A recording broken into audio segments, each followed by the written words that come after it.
నమస్తే, welcome to Shri paper news. ముందుగా headlines. అమరావతిలో సిఆర్డీఏ కార్యాలయాన్ని ప్రారంభించిన సీఎం చంద్రబాబు నాయుడు. రాజధాని అమరావతికి భూములిచ్చిన రైతులు ఆత్మీయంగా పలకరించిన సీఎం.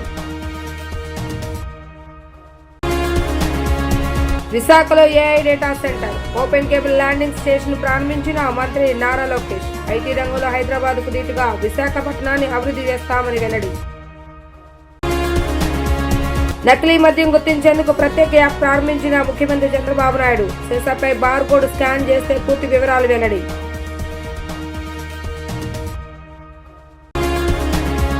రాజధాని అమరావతిలో సిఆర్డీ ప్రధాన కార్యాలయ భవనాన్ని సీఎం చంద్రబాబు నాయుడు ప్రారంభించారు. మొదటి పూర్ణకుమ్ము వేద ఆశీర్వచనాలతో ఆయనకు వేద పండితులు స్వాగతం పలికిన అనంతరం ఈ సందర్భంగా భూములిచ్చిన రైతులను సీఎం ఆత్మీయంగా పలకరించారు. 4.32 ఎకరాల్లో 3,07,326 చదరపు అడుగుల విస్తీర్ణంలో 7 ఫ్లోర్లో G+7 సిఆర్డీ భవనాన్ని నిర్మించారు. సిఆర్డీతో సహా రాష్ట్ర పురపాలక పట్టణాభివృద్ధి శాఖకు అనుబంధంగా ఉన్న రాష్ట్ర కార్యాలయాలు అన్ని ఇందులోకి రానున్నాయి. రాజధాని అమరావతిని ప్రతిబింబించేలాగా భవనం ముందు ఏ అక్షరం ఎలివేషన్ తో తీర్చిదిద్దారు. ప్రధాన కార్యాలయానికి పక్కనే మొత్తం 8 ఎకరాల్లో మరో 4 భవనాలు ఏర్పాటు చేశారు. ఒక్కో భవనం 41,500 చదరపు అడుగుల విస్తీర్ణంలో ఉంది. పాలనా సౌలభ్యం కోసం హెచ్ఓడీలు అన్ని ఒకే చోట ఉండేలా భవన నిర్మాణం చేపట్టారు. సిఆర్డీఏ భవనం మొదటి అంతస్తులో సమావేశ మందిరాలు ఏర్పాటు చేశారు. 2, 3, 5 అంతస్తులో సిఆర్డీఏ, 4వ అంతస్తులో సిడిఎంఏ పురపాలక డైరెక్టరేట్ ఉంది. 6వ అంతస్తులో Amaravati development corporation limited, ground floor లో ఇంటిగ్రేటెడ్ కమాండ్ కంట్రోల్ రూమ్ ఏర్పాటు చేశారు. ఐటీ రంగంలో హైదరాబాద్ కు దీటుగా విశాఖపట్నాన్ని అభివృద్ధి చేస్తామని మంత్రి లోకేష్ అన్నారు. హైదరాబాద్ లో ఐటీ అభివృద్ధికి 30 ఏళ్లు పడితే విశాఖను 10 ఏళ్లలోనే ఆ స్థాయికి తీసుకువెళ్తామని ప్రకటించారు. విశాఖలో మొట్టమొదటి AI edge data centre, open cable landing station కు మంత్రి నారా లోకేష్ శంకుస్థాపన చేశారు. రిషికొండ ఐటీ పార్క్ లోని కీల్ నెంబర్ 3లో సిఫీ ఇన్ఫినిటీ స్పేసెస్ లిమిటెడ్ కు ఏపీఐఏసీ కేటాయించిన 3.6 ఎకరాల స్థలంలో ఆదివారం భూమి పూజ నిర్వహించిన అనంతరం Rishikonda A1 convention centre Sify ప్రతినిధులు ఏర్పాటు చేసిన సమావేశాన్ని లోకేష్ జ్యోతి ప్రజ్వలన చేసి ప్రారంభించి ప్రసంగించడం జరిగింది. గత 17 నెలల్లో రాష్ట్రానికి $120 బిలియన్ల పెట్టుబడులు రాగా అందులో 50% పైగా విశాఖ జిల్లాకే వచ్చాయని అన్నారు. రాష్ట్రానికి ప్రత్యక్ష విదేశీ పెట్టుబడులు భారీగా రావటం ఇదే మొదటిసారి అని, ఇదంతా ఒక్క రోజులోనే సాధ్యం కాలేదని చెప్పారు. సుదీర్ఘ చర్చలు అనేక మంది కీలకంగా వ్యవహరించడం వల్లనే వచ్చాయని అన్నారు. సిఫీ సంస్థను ఏపీకి రప్పించడానికి 8 ఏళ్లు సమయం పట్టిందన్నారు. రాష్ట్రానికి విశాఖపట్నమే ఆర్థిక రాజధాని అని, అభివృద్ధి విషయంలో వికేంద్రీకృత విధానం అనుసరిస్తున్నామని ఆయన తెలిపారు. So when Mr. Naidu, our Honorable Chief Minister, in his first term as Chief Minister, laid a seed, it could be the Cyber Tower project, it could be bringing various institutions to Hyderabad, and it took Hyderabad now close to 30 plus years to be what it is today.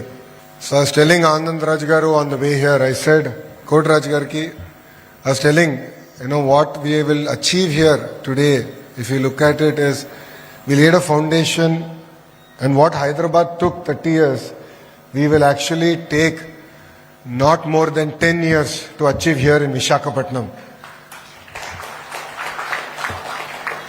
That is our firm commitment, and that is what I would like to thank Kotraj Garu for his support also here, and it really means a lot for us to drive the entire ecosystem. What people of Andhra Pradesh also have to realize is a lot of hard work goes behind bringing each and every company. That people of Visakhapatnam actually gave us back then and continue to give us even today. So we have a lot to do. I believe that we are creating history. Out of the $120 billion commitments that are coming into Andhra Pradesh in terms of investments over the last 17 months, close to 50% of that is now coming to the greater region, economic region of Visakhapatnam. India's largest steel plant coming to Visakhapatnam. India's largest FDI investment ever, single largest FDI investment ever, coming to Visakhapatnam. So if you look at it, all the great investments are coming here. It is going to create a vibrant ecosystem. It will create a vibrant job market. End of the day, our agenda is to create more and more jobs. It is our promise in Super 6 that 20 lakh jobs will actually get created. And as an IT minister, I have taken a target to create 5 lakh IT jobs here in Visakhapatnam. ములకల చెరువు ఇబ్రహీంపట్నంలో బయటపడిన నకిలీ మద్యం వ్యవహారంలో విస్తురిపోయే వాస్తవాలు తెలిసాయని ముఖ్యమంత్రి నారా చంద్రబాబు నాయుడు తెలిపారు. ఇదే సాధారణమైన వ్యవహారం కాదని, మద్యం కుంభకోణాన్ని పక్కదారి పట్టించే ప్రయత్నంలో భాగం కావచ్చని ఆయన అనుమానాన్ని వ్యక్తం చేశారు. విచారణ పూర్తయ్యే సమయానికి మరిన్ని సంచలనాలు వెలుగు చూడవచ్చని ఆయన వ్యాఖ్యానించారు. వాస్తవాలు బయటకు తీసేందుకు నలుగురు ఐపీఎస్ అధికారులతో కూడిన సిట్ ద్వారా విచారణ చేయిస్తున్నట్లుగా ప్రకటించారు. రాష్ట్రంలో ఎక్కడ మద్యం కొనుగోలు చేసినా అది నకిలీదో నాణ్యమైనదో గుర్తించేందుకు రూపొందించిన ఏపీ ఎక్సైజ్ సురక్ష అనే యాప్ను సీఎం ఆవిష్కరించారు. ఈ సందర్భంగా సీఎం చంద్రబాబు నాయుడు మాట్లాడుతూ ఎక్సైజ్ సురక్ష యాప్ ద్వారా మద్యం బాటిల్పై ఉండే హాల్మార్క్ స్కాన్ చేసే విధంగా సీఎం పవర్ పాయింట్ ప్రెజెంటేషన్ ఇచ్చారు. ఈ యాప్ ఎలా పనిచేస్తుందో ఎక్సైజ్ శాఖ సిబ్బంది డెమో ఇచ్చారు. ఫిర్యాదులు ఉంటే 14405 నెంబర్కు కాల్ చేయాలని సూచించారు. దుకాణాల మద్యం అమ్మేవారు, కొనేవారు కూడా ఆ మద్యం నకిలీదా అసలైనదా అనేది ఈ యాప్ ద్వారా తెలుసుకోవచ్చని వెల్లడించారు. మొలకల చెరువు వచ్చిన సంఘటన ఫస్ట్ బయట పెట్టింది మా వాళ్ళు లీడ్ తీసుకొని చేశారు. కానీ మూలాలకు పోతే కొన్ని షాకింగ్ వార్తలు కూడా వస్తున్నాయి. ఆ షాకింగ్ వార్తలు ఇప్పుడే నేను చెప్పను మీకు. ఇవన్నీ వాస్తవాలు బయట రావాలి. దీన్ని అంత ఈజీగా వదిలిపెట్టను. ఇవి చూసిన తర్వాత నాకు అనిపించింది దీన్ని ఒక సిట్ వేసి టోటల్గా ప్రక్షాళన చేయడానికి ముందుకు పోవాల్సిన అవసరం ఉంది. ఈ యాప్ని ఒకసారి స్కాన్ చేసిన తర్వాత అందులో వచ్చే డీటెయిల్స్ చూసుకున్నాక ఆ బాటిల్ పైన ఉండే డీటెయిల్స్ ఒకసారి చెక్ చేసుకుంటే సరిపోతుంది. ప్రికాషన్ కింద బాటిల్ పైన డీటెయిల్స్ ఉంటాయి. యాప్లో క్లౌడ్లో డేటా ఉంటుంది. ఆ డేటా దీనికి ఇంటిగ్రేట్ అవుతుంది. ఒక బాటిల్ ఒకేసారి వస్తుంది మ్యానుఫ్యాక్చరింగ్. ఆ మ్యానుఫ్యాక్చరింగ్ అయిన తర్వాత నేరుగా వినియోగదారుడు చెక్ చేసుకుంటే చాలా క్లియర్గా ఉంటుంది. తెలుగు, ఇంగ్లీష్ 2 భాషల్లో వివరాలుంటాయి. ఇక్కడ ఇద్దరికే పెట్టాం. మద్యం బాటిల్లో రిటైల్ షాప్ కూడా ఒకసారి స్కాన్ చేసి అమ్మాల. అంటే ఒకసారి షాప్ అతను అమ్మితే నువ్వు అమ్మేసావని లెక్క. అదే సమయంలో వినియోగదారుడు ఒకసారి తీసుకున్న తర్వాత టెస్ట్ చేసుకోవాలంటే టెస్ట్ చేసుకోవచ్చు. టెస్ట్ చేసుకున్న తర్వాత ఈ డీటెయిల్స్ అన్ని వస్తాయి. అప్పుడు సేఫ్గా తాగే పరిస్థితి వస్తుంది. మూడోది, ఈ బాటిల్స్ ఆ షాపులో అమ్ముతారు కాబట్టి ఇప్పుడు బెల్ట్ షాపులు ఉండడానికి వీల్లేదు. ఇంకా ఎక్కడ అమ్ముతాడో అక్కడ జియో ట్యాగింగ్ అయిపోతుంది. ఈ షాపులో ఉండే మద్యం ఇంకెక్కడన్నా అమ్మితే ఆ జియో ట్యాగింగ్ వస్తుంది. కాబట్టి ఇక్కడే అమ్మాలి. ఇక్కడ అమ్మినప్పుడు అక్కడ కూడా వాళ్ళకు వెసులుబాటు ఇవ్వడానికి రోడ్డు మీద తాగి లేనిపోని న్యూసెన్స్ ఉందని ఈరోజు పక్కనే పర్మిట్ రూమ్ ఇచ్చాం. అక్కడే తాగొచ్చు, వెళ్ళిపోవచ్చు న్యూసెన్స్ లేకుండా. ఇక్కడ తీసేపోయి వేరేది ఇక్కడ అమ్మితే కూడా నేరం. I'm very clear on that. కాబట్టి ప్రతి ఒక్క వినియోగదారు ఎవరైతే అమ్ముతాడో అమ్మే వ్యక్తి దీన్ని స్వాప్ చేసుకుంటాడు. ముందు స్వాప్ చేస్తే ఆ షాప్ నుంచి అది అమ్మేసినట్లు లెక్క. ఎవరైతే కొంటాడో అతను కొన్న తర్వాత ఒకసారి స్వాప్ చేసుకొని ఏ బ్యాచ్ లో వచ్చింది ఆ డీటెయిల్స్ చూసుకునే అవకాశం వస్తుంది. ఆ డీటెయిల్స్ చూపిస్తాం మీకు.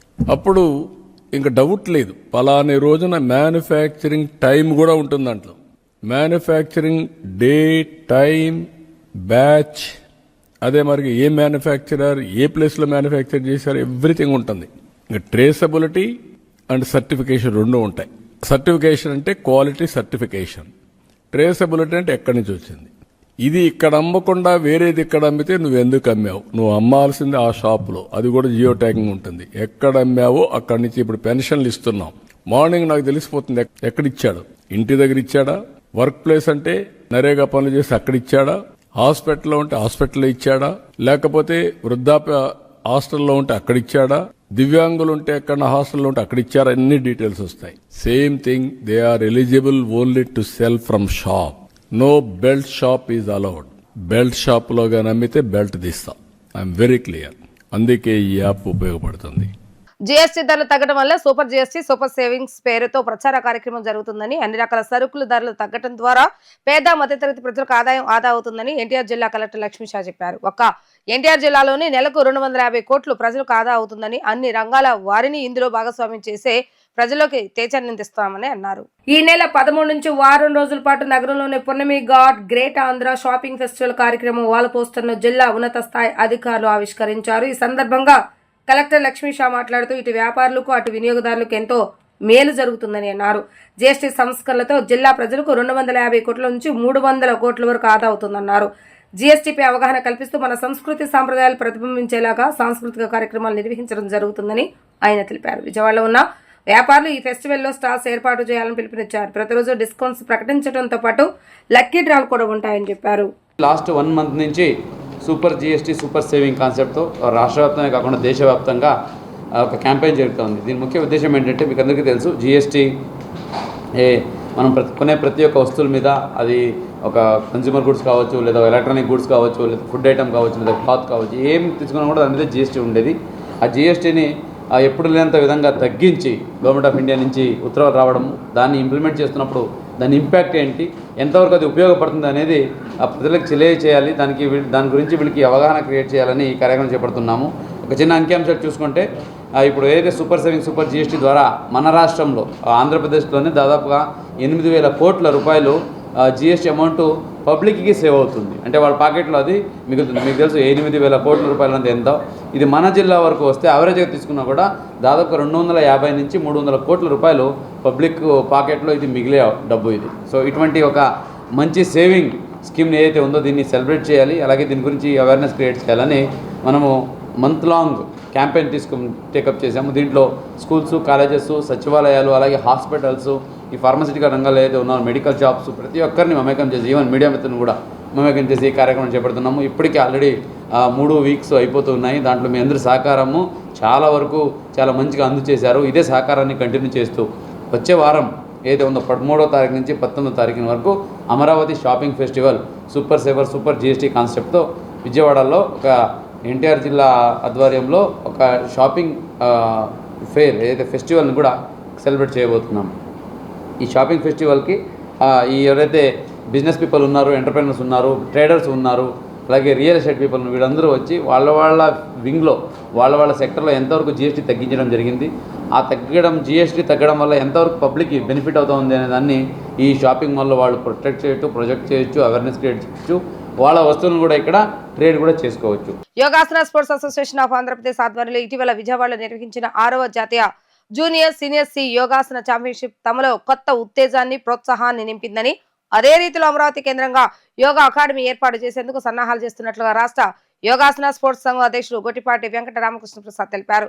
Yogasana sports association of Andhra Pradesh ఆధ్వర్యంలో 6వ యోగాసన ఛాంపియన్షిప్ 2025-26 పోటీలు సబ్ జూనియర్స్ 10 నుండి 14 సంవత్సరాల బాలబాలికలకు అనంతపురం జిల్లాలో డిసెంబర్ 12, 13, 14 తేదీలో నిర్వహిస్తున్నట్లుగా తెలిపారు. Teachers colony Saibaba temple street లో ఉన్న సాయి జ్యువెల్స్ కన్వెన్షన్ సెంటర్ లో జరిగిన విలేకరుల సమావేశంలో గొట్టిపాటి వెంకట రామకృష్ణ ప్రసాద్ మాట్లాడుతూ, yogasana sports association of Andhra Pradesh ఆధ్వర్యంలో 6వ యోగాసన ఛాంపియన్షిప్ 2025-26 పోటీలు సబ్ జూనియర్స్ 10 నుండి 14 సంవత్సరాల బాలబాలికలకు అనంతపురం జిల్లాలో డిసెంబర్ 12, 13, 14 తేదీలు నిర్వహిస్తున్నట్లుగా తెలిపారు. గతంలో జరిగిన జిల్లా స్థాయి పోటీల్లో గెలుపొందిన విద్యార్థులు ఇందులో పాల్గొంటారని, తద్వారా పోటీలో గెలుపొందిన విజేతలు జనవరి 5, 6, 7, 8 తేదీలో యోగాసన భారత్ పేరిట మహారాష్ట్రలో జరిగే నేషనల్ పోటీలో పాల్గొనేందుకు అవకాశం ఏర్పడుతుందని చెప్పారు. ఈ ఏడాది సెప్టెంబర్ 28, 29, 30, అక్టోబర్ 1వ తేదీలో విజయవాడలో నిర్వహించిన 6వ జాతీయ యోగాసన ఛాంపియన్షిప్ 2025-26 జూనియర్స్ మరియు సీనియర్ సిలో హ్యాండ్ బ్యాలెన్స్ ఆసనాల్లో మహిళా విభాగంలో నెల్లూరుకు చెందిన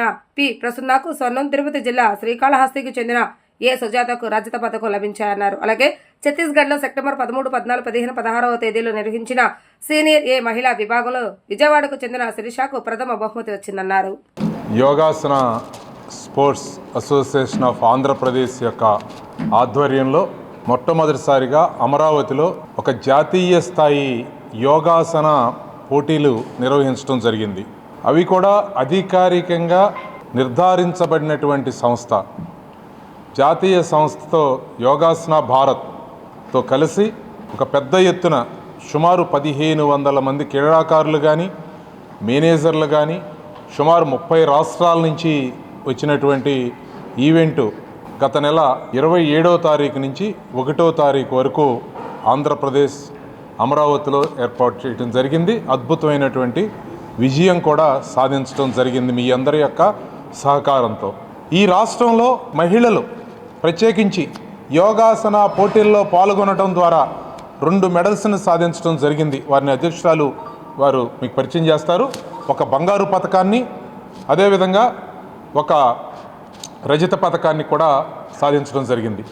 ఇదే కాకుండా పారా యోగాసన పోటీల్లో కూడా ఆంధ్రప్రదేశ్ నుంచి, అంటే కొంచెం పారా అంటే మీకు అందరికీ ఐడియా ఉండి ఉంటుంది, కొంత అంగవైకల్యంతో కూడినటువంటి లేదా ఇతరత్రా ఉన్నటువంటి వాళ్ళు మరి పార్టిసిపేట్ చేసేటువంటిది ఢిల్లీలో జరిగితే ఆ ఢిల్లీలో జరిగినటువంటి పోటీల్లో కూడా ఆంధ్రప్రదేశ్ నుంచి పతకాలను సాధించడం జరిగింది.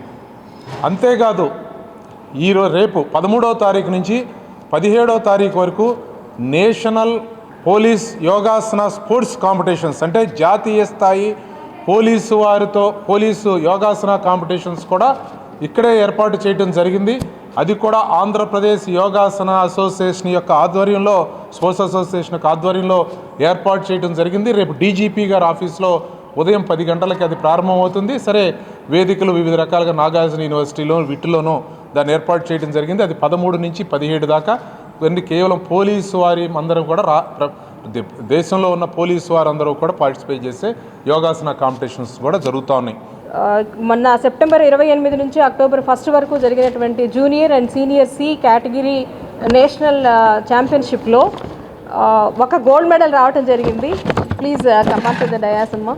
అలానే one more event in upcoming event sub junior state Yogasana championship 2025-26 అది డిసెంబర్లో 12, 13, 14 అనంతపురంలో జరగబోతూ ఉంది. దాంట్లో కూడా నాకు తెలిసి సబ్ జూనియర్ కేటగిరీలో మేల్ అండ్ ఫీమేల్ ఇద్దరు వాళ్ళకి కలిపి ఒక 300 to 400 మెంబర్స్ పార్టిసిపేట్ చేయబోతున్నారు. సో దీనికి సార్ చెప్పినట్లుగా ఫర్దర్గా మేము కోచింగ్ సెంటర్స్ని ఇంట్రడ్యూస్ చేయటం, దాంట్లో ఎస్పెషల్లీ ఈ సిలబస్ ఇందాక చెప్పినట్టుగా ఖేలో ఇండియాకి, ఏషియన్ గేమ్స్కి, నేషనల్ గేమ్స్కి మన అసోసియేషన్లో విన్ అయినటువంటి వాళ్ళే ఎలిజిబుల్ అవుతారు. కాబట్టి సో కంపల్సరీగా ఆంధ్రప్రదేశ్లో నాకు తెలిసి నేషనల్ నుంచి వచ్చినటువంటి ఫీడ్బ్యాక్ కూడా ఏంటి అంటే ఆంధ్రప్రదేశ్ అసోసియేషన్ అనేది కంపల్సరీగా ఒక ట్రైనింగ్ ఇన్స్టిట్యూట్ కోచింగ్ సెంటర్ని ఎస్టాబ్లిష్ చేయాలని చెప్పడం జరిగింది. దానికి పెద్దవాళ్ళందరూ కూడా సహకరించి మంచిగా మన ఆంధ్రప్రదేశ్ నుంచి భవిష్యత్తులో మరికొన్ని ఎక్కువ మెడల్స్ తీసుకురావాలని కోరుకుంటూ thank you very much for giving this opportunity. సమాజంలో ఉపాధ్యాయుల పాత్ర ఎంతో కీలకమని society for learning technology secretary T Kranti Kumar అన్నారు. దేశ భవిష్యత్తు నిర్ణయించేది ఉపాధ్యాయులేనని, అటువంటి వారిని గౌరవించుకోవడం భారతీయ సంస్కృతి సాంప్రదాయాలను ప్రతిబింబిస్తాయని అన్నారు. సొసైటీ ఫర్ లెర్నింగ్ టెక్నాలజీస్ ఆధ్వర్యంలో దేశంలోని 125 మంది ఉపాధ్యాయులు, ప్రొఫెసర్లకు డాక్టర్ సర్వేపల్లి రాధాకృష్ణ పేరిట బెస్ట్ టీచర్స్ అవార్డ్స్ కార్యక్రమాన్ని మొగల్రాజ్పురంలోని హోటల్ మినర్వా గ్రాండ్ లో ఘనంగా నిర్వహించారు. ఈ సందర్భంగా క్రాంతి కుమార్ మాట్లాడుతూ భారతదేశంలోని అత్యున్నత విద్యావేత్తలలో ఒకరైన స్వతంత్ర భారతదేశం యొక్క మొదటి ఉపరాష్ట్రపతి, భారత గణతంత్ర 2వ రాష్ట్రపతి అయిన సర్వేపల్లి రాధాకృష్ణ పేరిట ఉపాధ్యాయులు, ప్రొఫెసర్లకు పురస్కారాలు అందించడం గర్వకారణమని అన్నారు. పురస్కారాలకు సంబంధించి దేశవ్యాప్తంగా 325 నామినేషన్లకు రాగా వారిలో 125 మందిని అమెరికా నుండి 29 నామినేషన్లకు రాగా వారిలో 5గురిని ఎంపిక చేయడం జరిగిందన్నారు. ప్రతి 2 ఏళ్లకు ఒకసారి టీచర్స్ డే సందర్భంగా ఈ పురస్కారాలు అందజేస్తున్నట్లుగా తెలిపారు. కార్యక్రమంలో భాగంగా 4 విద్యార్థులకు బెస్ట్ స్టూడెంట్ వెబినార్ అవార్డులు, మరో 2 విద్యార్థులకు ఇన్నోవేషన్ అవార్డులను, ఒక విద్యార్థికి బాల నాట్య మయూరి అవార్డును అందజేసి ఘనంగా సత్కరించారు. ఈ కార్యక్రమంలో ముఖ్య అతిథిగా పాల్గొన్న అనువాదిని ఏఐసిఈఓ, minister of education and chief coordinating officer AICTE doctor Buddha Chandrasekhar మాట్లాడుతూ ఒకే వేదికపైన ఇంతమంది ఉపాధ్యాయులు, ప్రొఫెసర్లను సత్కరించుకోవడం ఉదాహమని నిర్వాహకులను ఆయన ప్రశంసించారు. ఇక్కడ ఈరోజు సొసైటీ ఫర్ లెర్నింగ్ టెక్నాలజీస్ అనే సంస్థ ఆధ్వర్యంలో ఇంటర్నేషనల్ అవార్డ్స్ ఇవ్వడం జరుగుతుంది. బెస్ట్ టీచర్స్కి వాళ్ళు కొన్ని క్రైటీరియాస్ పెట్టుకొని అప్లికేషన్స్ ఇన్వైట్ చేసి అందులో బెస్ట్ వాళ్ళని సెలెక్ట్ చేశారు. వాళ్ళకి ఈరోజు ఇక్కడ మేము అవార్డ్స్ ఇవ్వడానికి మేము చీఫ్ గెస్ట్గా వచ్చాము. మాతో పాటు బుద్ధ సార్ కూడా వచ్చేస్తున్నారు, తర్వాత మిగతా డిగ్నిటరీస్ అంతా కూడా వచ్చున్నారు. సో ఇదేమిటంటే ఒక ఎంకరేజ్మెంట్, టీచర్స్కి ఒక ఎంకరేజ్మెంట్ లాగా అవార్డు ఇవ్వడం వల్ల వాళ్ళ రెస్పాన్సిబిలిటీ ఇంకా పెరుగుతుంది. మనకు సొసైటీకి మంచి టీచర్స్ కావాలి. ఇప్పుడు టీచర్స్ అప్గ్రేడ్ అవ్వాలి. ప్రతి సెమినార్లో కూడా మనం ప్రతి మీటింగ్లో కూడా ఇదే చెప్తున్నాం. ఎందుకంటే ఆర్టిఫిషియల్ ఇంటెలిజెన్స్ కానివ్వండి, ఇండస్ట్రీ ఇంటరాక్షన్స్ కానివ్వండి, ఇవన్నీ కూడా చాలా స్పీడ్గా మన కరికులంలోకి వస్తున్నాయి. సో అటువంటప్పుడు టీచర్ ఎడ్యుకేషన్ అనేది చాలా ఇంపార్టెంట్ అవుతుంది. టీచర్ రోల్ అనేది కూడా చాలా ఇంపార్టెంట్ అవుతుంది. మేము కూడా AP state council for higher education తరపు నుంచి కూడా డిగ్రీ లెవెల్లో కూడా ఆర్టిఫిషియల్ ఇంటెలిజెన్స్ ఇంట్రడ్యూస్ చేయడం జరిగింది. అలాగే 1500 మందికి ఆర్టిఫిషియల్ ఇంటెలిజెన్స్ మీద ట్రైనింగ్ ఇవ్వడం జరుగుతుంది. ఆ సెషన్ కూడా జరుగుతూ ఉంది. ఇవన్నీ కూడా ఏమిటంటే టీచర్ని ఎంపవర్ చేయడము. ఈరోజు మనం చూసామంటే ఏఐసిటీ కూడా ఈరోజు ఒక న్యూస్ ఐటమ్ ఇచ్చారు. ఇంజనీరింగ్ కాలేజీలో ఉండేటువంటి స్టాఫ్ మెంబర్స్ కూడా ట్రైనింగ్ ఏర్పాటు చేస్తామని చెప్పారు. అలాగే రీసెర్చ్ ల్యాబ్స్ని, రీసెర్చ్ సెంటర్స్ని కూడా కాలేజెస్లో ఎస్టాబ్లిష్ చేస్తామని చెప్పారు. కాబట్టి మనకు రాబోయేటువంటి జనరేషన్ని మనము రాబోయే టెక్నాలజీ పరంగా బాగా డెవలప్ చేసుకొని వీళ్ళకి అవార్డ్స్ కొన్ని ఇచ్చి వాళ్ళ చేత, అంటే ఇక్కడ ఉన్న వాళ్ళే కాకుండా మిగతా స్టేట్లో ఉండే వాళ్ళకి కానివ్వండి, అందరికీ కూడా ఒక ఎంకరేజ్మెంట్ అనేది ఉండాలి అనే ఉద్దేశంతో ఈ ఫంక్షన్ ఇక్కడ ఆర్గనైజ్ చేసిన క్రాంతి గారికి, మిగతా మెంబర్స్ అందరికీ కూడా నేను కృతజ్ఞత తెలుపుకుంటున్నాను. Thank you very much. మా ముఖ్య ఉద్దేశం ఏంటంటే ఉపాధ్యాయుల్ని ఇంకా ఉన్న స్థాయి నుంచి ఉన్నతమైన స్థాయిలోకి చూపెట్టడం కోసం మేము ఈ కార్యక్రమాలు చేస్తూ ఉంటాము. ఇది వచ్చేసరికి ఇంటర్నేషనల్ టీచర్స్ డే కిందకి సెలబ్రేట్ చేస్తున్నాం.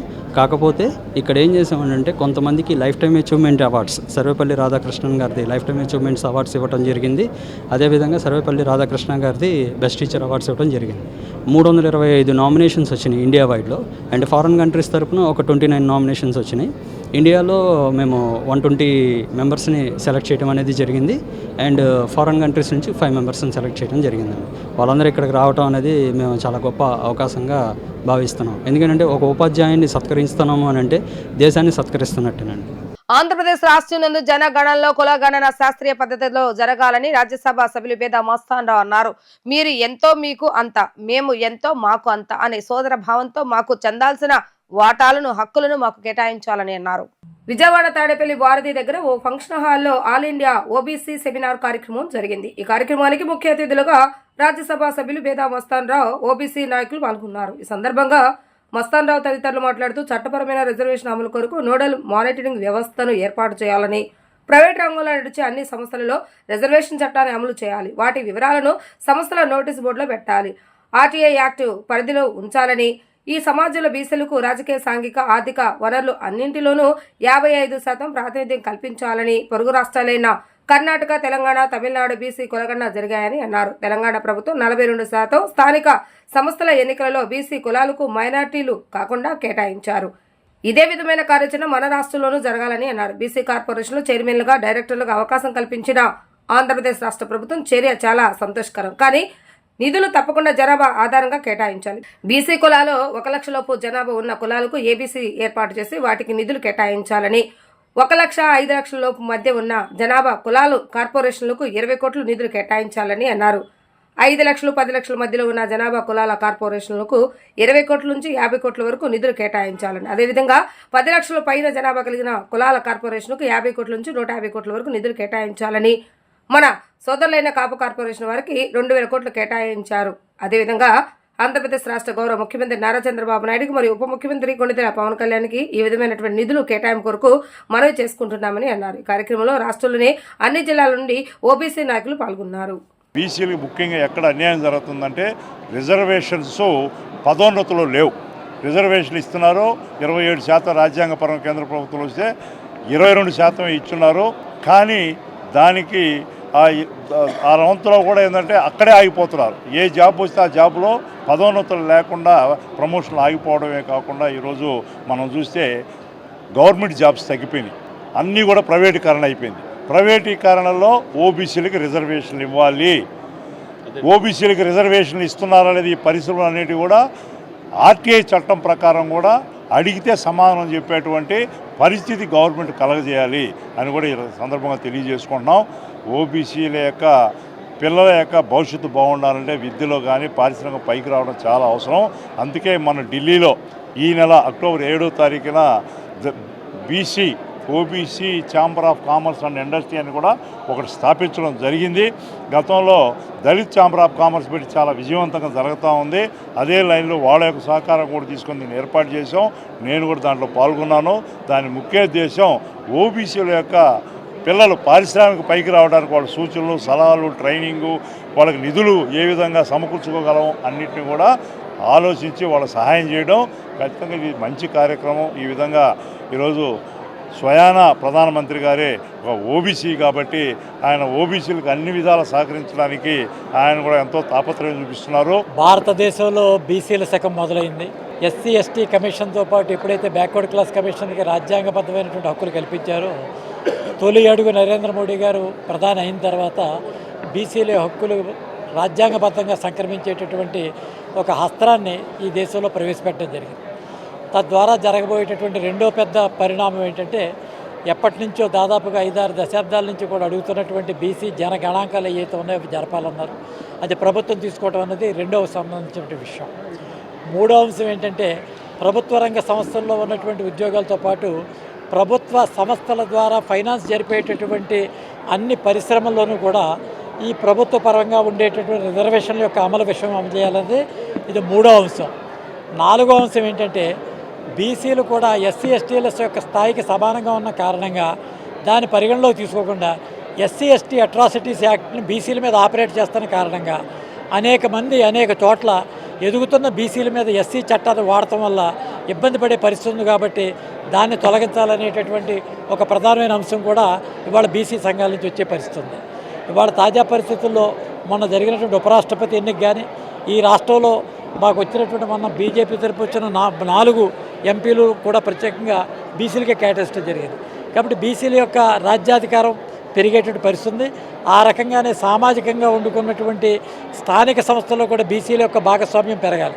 భాగస్వామ్యం పెరగాలంటే కులగణ జరిగితే మాకున్నటువంటి బలం ఏంటనేటువంటి విషయాన్ని మేము అడిగేటువంటి అవకాశం ఉంటుంది. కాబట్టి ఇప్పుడు జరిగేటటువంటి అన్ని విషయాలు కూడా ఈ బీసీకి అనుకూలంగా జరిగేటటువంటి ఎన్డీఏ ప్రభుత్వం అటు కేంద్రంలోనూ ఇటు రాష్ట్రంలోనూ వీరందరి నేతృత్వంలోనూ బీసీల యొక్క భవిష్యత్తు మారబోతుంది అనేటటువంటి విషయానికి సంకేతంగా ఈరోజు ఈ సెమినార్ ఏర్పాటు చేయడం జరిగింది. ఇందులో ప్రధానమైనటువంటి అంశాలన్నీ కూడా చర్చించాం. దీనికి సంబంధించి కొన్ని తీర్మానాలు కూడా తీసుకుని ఇక్కడ నుంచి దక్షిణ భారతదేశం నుంచి రాష్ట్రాల నుంచి జిల్లాల నుంచి మండలాల నుంచి గ్రామాల నుంచి బూత్ స్థాయి దాకా ఈ యొక్క వాయిస్ని తీసుకెళ్ళి బీసీలందరినీ కూడా సంఘటితపరిచి తద్వారా రాజ్యాధికారం సంప్రాప్తించే దిశగా మేమంతా అడుగులు వేస్తామని చెప్పి తెలియజేస్తాం. జగన్మాత దుర్గమ్మ కొలువు తీరిన ఇంద్రకీలాద్రి భక్తజన సంద్రంగా మారింది. దసరా ఉత్సవాలు ముగిసినప్పటికీ అదే స్థాయిలో అమ్మవారి ఆలయానికి భక్తులు పెద్ద సంఖ్యలో తరలి వచ్చారు. పెద్ద సంఖ్యలో భక్తులు తరలి రావడంతో క్యూ లైన్లు అన్ని భక్తులతో కిటకిటలాడాయి. భక్తులకు త్వరితగతిన దర్శనం జరిగేందుకు వీలుగా ఈవో సేనానాయక్ అన్ని క్యూ మార్గాల్లో ఉచిత దర్శనాన్ని ఏర్పాటు చేశారు. దసరా ఉత్సవాలు ముగిసిన దుర్గమ్మకు భక్తులు తాకిడి ఏమాత్రం తగ్గలేదు. 2 రోజులు వరుస సెలవులు కావడంతో దుర్గమ్మ దర్శనం కోసం భక్తులు విశేష సంఖ్యలో తరలి వస్తున్నారు. ముఖ్యంగా ఆదివారం ఎక్కువజాము నుండి అమ్మవారి దర్శనానికి భక్తులు పోటెత్తారు. క్యూ లైన్లన్నీ భక్తులతో కిటకిటలాడుతున్నాయి. భక్తులు తాకిడి ఇంచుమించు దసరా ఉత్సవాల తరహాలనే ఉండటంతో దేవస్థాన ఈవో కీలక నిర్ణయం తీసుకున్నారు. భక్తుల ఇబ్బందులు ఘాట్ రోడ్డు నుండి నడుచుకుంటూ వస్తూ స్వయంగా పరిశీలించిన ఈవో సేనానాయక్ సెక్యూరిటీ సిబ్బందికి పలు సూచనలు చేశారు. అన్ని దర్శన టికెట్లు ఉదయం 10:30 నుండి రద్దు చేసి భక్తులకు ఉచిత అమ్మవారి దర్శనానికి అనుమతించారు. భక్తుల రద్దీ రీత్యా అమ్మవారి దర్శనం ఉచితంగా ఏర్పాటు చేయడంపై భక్తులు హర్షం వ్యక్తం చేశారు. ఆలయంలో ప్రత్యేకమైనటువంటి చర్యలు చేపట్టారు. మధ్యాహ్నానికి 90,000 మంది భక్తులు అమ్మవారిని దర్శించుకున్నారు. ఈ రోజు 1,50,000 మంది భక్తులు అమ్మవారి దర్శనానికి వచ్చి ఉంటారని దేవస్థాన అధికారులు అంచనా వేశారు. వార్తలు ముగించే ముందు హెడ్లైన్స్ మరొకసారి. అమరావతిలో సిఆర్డీఏ కార్యాలయాన్ని ప్రారంభించిన సీఎం చంద్రబాబు నాయుడు. రాజధాని అమరావతికి భూములిచ్చిన రైతులు ఆత్మీయంగా పలకరించిన సీఎం. విశాఖలో AI data centre, open cable landing station ప్రారంభించిన మంత్రి నారా లోకేష్. ఐటీ రంగంలో హైదరాబాద్ కు దీటుగా విశాఖపట్నాన్ని అభివృద్ధి చేస్తామని వెల్లడి. నకిలీ మద్యం గుర్తించేందుకు ప్రత్యేక యాప్ ప్రారంభించిన ముఖ్యమంత్రి చంద్రబాబు నాయుడు. సీసాపై బార్ కోడ్ స్కాన్ చేస్తే పూర్తి వివరాలు వెల్లడి.